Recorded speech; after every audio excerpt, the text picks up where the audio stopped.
सारे जग को जगाने वाले सद्गुरु हो सबसे निराले, ओशो जीवन हमारे। Osho you are my inspiration, Osho you are my destination, Osho you are my meditation, Osho you are my celebration. जब हम ओशो को देखते हैं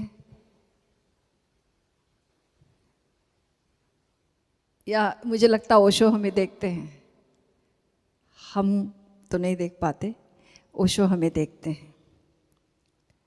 और ओशो को जब हम याद करते हैं, उनकी याद में डूबते हैं, तो निश्चित रूप से ओशो सबसे निराले सद्गुरु हैं, ये अनुभव होने लगता है। पारंपरिक कुंडलिनी जागरण और ओशो का कुंडलिनी जागरण, इसमें बहुत ही एक क्रांति लाई है उन्होंने, एक बदलाव लाया है। पारंपरिक कुंडलिनी जागरण मंत्रों के द्वारा, विशेष बंधों के द्वारा, मुद्राओं के द्वारा, आसन के द्वारा बलपूर्वक बहुत अपनी शक्ति को एकाग्र करते हुए, ऐसे कह लो कि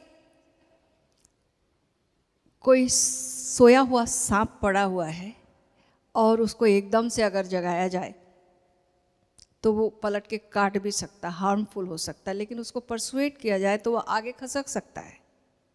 तो ओशो का जो तरीका है बहुत ही सॉफ्ट जेंटल तरीका है कुंडलिनी शक्ति को परसुएट करने का। शक्ति जगाना आसान है, बहुत सारी मेथड्स हैं शक्ति जगाने की, लेकिन ये जागी हुई शक्ति, ऐसे समझो कि एकदम से अगर करंट आ जाए, वोल्टेज बढ़ जाए तो चीज़ें डैमेज हो सकती हैं और होती हैं। पहले जब हम कहीं रहते थे तो कभी कभी ज़्यादा वोल्टेज एकदम आ जाता था और वहाँ पर जो प्रॉपर इंस्ट्रूमेंट नहीं था उस समय इलेक्ट्रिसिटी को कंट्रोल करने का, तो बहुत सारे सामान खराब हो जाते थे, बहुत सारे इंस्ट्रूमेंट, क्योंकि वो फ्लक्चुएशन जो है एकदम से बढ़ गया वोल्टेज।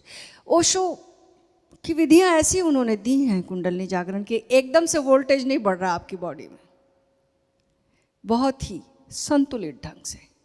ओशो कहते हैं कि साक्षी और शांति साथ साथ चले, शक्ति अकेली नहीं, शक्ति के साथ शांति। शांति आती है साक्षी से और शक्ति आती है एकाग्रता से। तो ओशो ने कुछ ऐसी विधि बनाई है, जैसे ओशो का कुंडलिनी जागरण पहला चरण जिसमें है कि ऊर्जा का जागरण। अब हमारे पास ऊर्जा, सबके पास परमात्मा ने सबको दी हुई है, सुप्त पड़ी हुई है, उसको जगाने के लिए, उसको पिघलने के लिए, पिघलाने के लिए ओशो ने कंपन बताए। पूरे बॉडी को झंकृत करो, कंपित करो। इस कंपन से, इसके वाइब्रेशन से वो जो सुप्त ऊर्जा है मूलाधार पर रेस्ट कर रही है, वो जागेगी। फिर उन्होंने ये 15 मिनट करना है अपने को। उसके बाद जो दूसरा चरण उन्होंने दिया है, अब नृत्य करो। जाग तो गई ऊर्जा, अब इसको दिशा देनी है। जागी ऊर्जा बहिर्गामी भी हो सकती है, लेकिन अब इसे अंतर्गामी करने के लिए उन्होंने एक विशेष टेक्निक दी, वो है नृत्य की। नृत्य से जब ये ऊर्जा जो है अंतर्गामी होती है, नृत्य हमें प्रसन्न करता है, प्रसन्नता से ऊर्जा ऊर्ध्वगामी होती है। और याद रखना, जब प्रसन्नता बढ़ती है और जागी हुई ऊर्जा है तो पवित्रता अपने आप आने लगती है। एक प्रसन्न व्यक्ति कामना युक्त नहीं हो सकता, क्योंकि अभी ही प्रसन्न है, उसको कुछ चाहिए नहीं।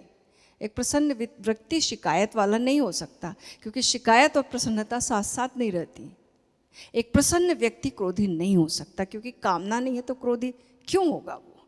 हमने सुना है ना कि बहुत बहुत बहुत बड़े महात्मा भी शाप दे देते हैं, कितनी चीज़ों का डैमेज कर देते हैं। क्रोध ही क्रोध, अचानक छोटी सी बात पर क्रुद्ध हो गए, शाप दे डाला। पुराणों में सबने कहानियाँ सुनी है। क्या होता था ये? शक्ति तो बहुत थी, लेकिन अभी अभी अभी शुद्धिकरण नहीं हुआ था। तो ओशो ने प्रसन्नता दी है, नाचो। पुराने समय में वो जो शक्ति जागी, एक जगह एकत्रित, एकाग्र कर ली। ओशो कहते सब्लिमेट करो, इसको फैलाओ, इसको बांटो, इसको शेयर करो। कंजूस मत बनो इसके साथ। तो शुद्धता अपने आप होती जाती है, क्योंकि भीतर प्रसन्नता है तो ग्रेटिट्यूड आएगा, ग्रेटिट्यूड है तो शिकायत नहीं रहेगी।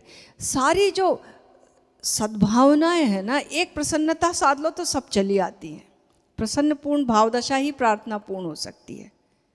तो और प्रसन्नता कैसे डायरेक्ट नहीं साधना है, एक बड़ा इनडायरेक्ट उन्होंने विधि दे दी है कि नाचो। और नाच, एक अहंकारी व्यक्ति थोड़ी नाच सकता है, नाचेगा तो विनम्रता निरअहंकारिता अपने आप ही आएगी, और निरअहंकारी व्यक्ति ही प्रसन्न हो सकता है। और प्रसन्न व्यक्ति में ही सारे जो सद्भावनाएं ओशो ने गिनाई हैं वो सब आ जाएंगी अपने आप फॉलो करती हुई। अब ये शक्ति काम की है, ये शक्ति अब डिस्ट्रक्टिव नहीं होगी। अब उसके बाद उन्होंने अगला चरण बताया कि अब संगीत को सुनो, और यहाँ से साक्षी सुनते हैं, बाहर संगीत बज रहा और हम श्रोता हैं उसके। अब साक्षी होते हैं, ऊर्जा तीसरे नेत्र पर अपने आप आ जाती है। श्रवण से ऊर्जा तीसरे नेत्र पर आ गई।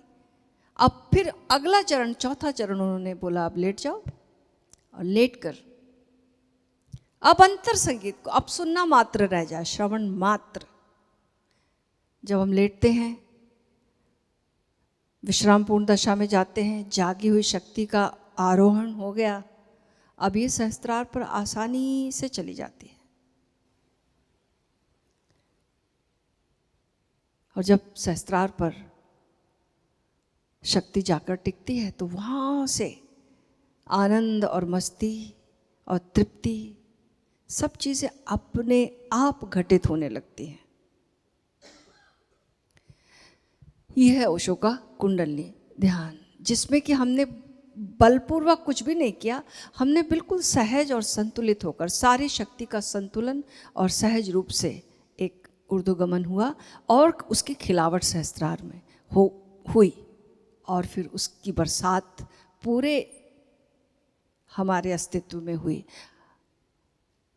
और उसकी शेयरिंग, फिर उसका होना, ऐसे व्यक्ति का होना सबके लिए आनंददायी है, फलदायी है।